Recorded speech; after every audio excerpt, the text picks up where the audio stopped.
I'm curious. Well, the first thing is they got to start caring. And one of the things that helped last year is LinkedIn did their report and said, all right, finally, quality of hire is the number one thing. 58% of talent leaders say this is now more important than speed and efficiency, than D&I, than these Wow. other things. This year they came out and that number went up to 89%. I don't know if you saw the report they published last week, right? So Mm, that's happening, whether we want to resist it or not. It is happening where companies are taking this concept seriously. It's not about butts and seats quickly, right? It's about actually, right, the right butts in the seats, hopefully quickly.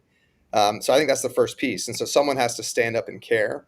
We did a research project with Aptitude with Kyle and Madeline over at love Aptitude that. last year, and their original thesis, it was out to TA leaders, was that most TA leaders are going to say, hey, I'm not interested in taking this on, it's not my job, not my circus, not my monkeys, right? My job is to do. And the reality was, it came out the exact opposite.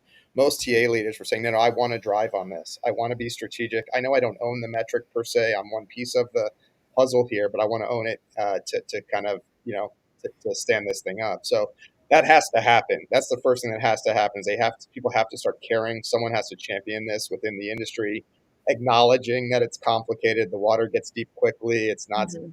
a TA metric. It's a shared metric. All that stuff. But I think that's the first piece of the puzzle here. Right. And how do you actually like measure the quality of hire? I was talking to someone yesterday about how when you refer someone to a job, you should like the referral bonus should be Yeah. contingent on like how long they stayed Love and it. what level they recruited for. So and I love what your sponsor Aaron is trying to do. I will tell you that the data says that referral programs have an 18% lower quality of hire than the mean in most companies. So you're 100% right in your instinct to be challenging that. What Yeah. happens in so many organizations is they literally are taking advantage of it. They're looking for the quick buck. They do not care.